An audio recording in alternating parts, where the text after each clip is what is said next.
This is the newswoman on the TV. She's going to be talking about Boris Johnson. I'm going to update you with all the information what's going on today in the world. Still living in a crazy world. My abs are my shoulders are a bit sore because I was doing a few press ups yesterday in real life. I'm trying to get myself big, what one would say to me, but I'm trying to get strong for this coronavirus outbreak. You know, it's not nice, but anyway, let's press play on the video and play it.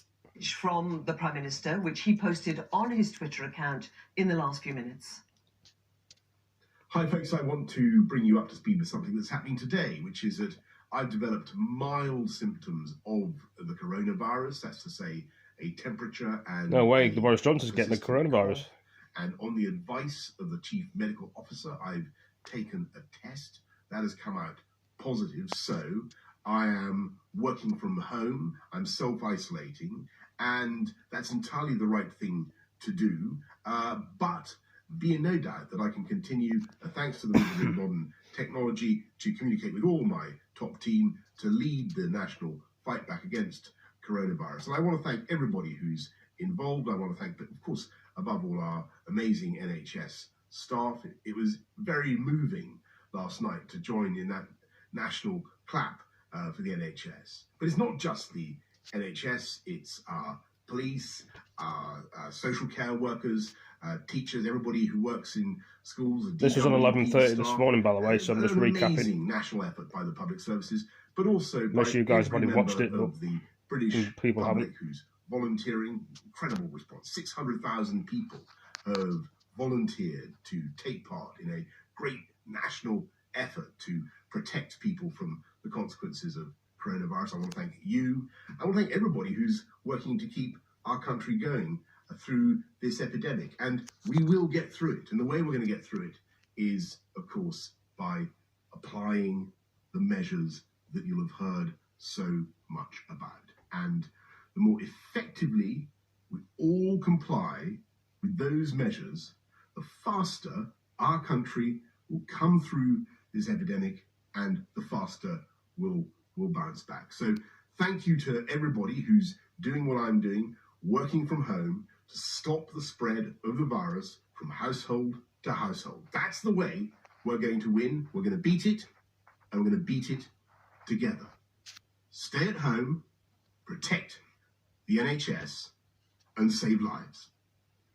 So the Prime Minister giving the news there of his own positive test for coronavirus, saying that he developed a temperature and a cough, mild symptoms, and on the advice of the Chief Medical Officer, he took a test and it has come back positive. But typically confident and positive, expressing his thanks to NHS staff, expressing his thanks and to the country, and his confidence that the country would overcome the virus. Let's talk now to James Forsyth, who is a Spectator columnist. James Forsyth, thanks so much for joining us.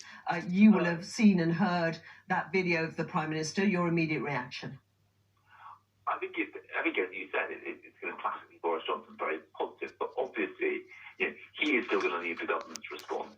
But I think there'll be a lot of concern in Whitehall because obviously he has been in contact with many of the key figures for dealing with this crisis in the past few days. And so it undoubtedly does complicate things on a governmental level. And he obviously, you said he was positive there. I mean, he said his symptoms were mild, and coming just talking for a moment longer about the Prime Minister himself and his health, he does look in that video well, and he does sound well. So I suppose while the concerns that you express about the wider infections that might be going on, in terms of his own personal health, he looks in good shape. Yeah, and I think it's important if the public health advice is that anyone with a temperature and a cough must self-isolate for 14 days, but the Prime Minister himself has obviously got to follow that. He can't carry on going to work when he's telling everybody else not to. But I think a lot of stuff in Whitehall is already happening remotely. You're having cabinet meetings happening on Zoom, something I don't think any other big sport would have happened before this crisis hit. So I think there are ways to deal with that. I think the concern will be, and this has been the concern for quite some time now, is what happens if this infection spreads throughout Whitehall? How much more difficult does that make the government's job?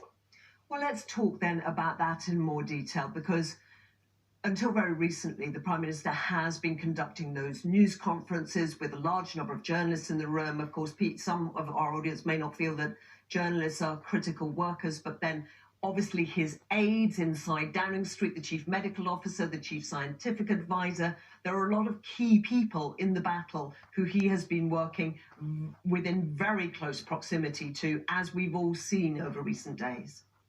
Yeah, I mean, the question could become, I think they, as far as possible, have tried to follow the social distancing guidelines. If you look again at that cabinet meeting on Tuesday, yes, the Health Secretary Matt Hancock was specifically present in the room, but I think he's a good 6 feet away from the Prime Minister.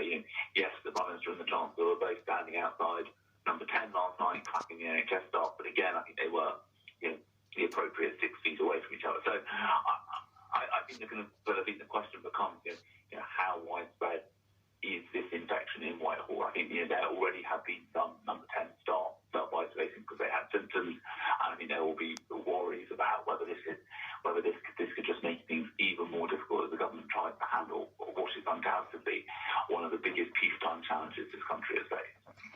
And if the Prime Minister becomes unable to lead the effort due to any worsening of symptoms, then the duties fall upon Dominic Raab, the Foreign Secretary. It is, as we understand from earlier this week, his role to step up should he be needed.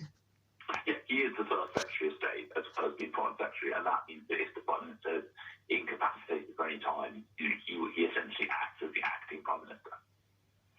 And I mean, Dominic Raab himself, this would be a huge accretion of duties to him.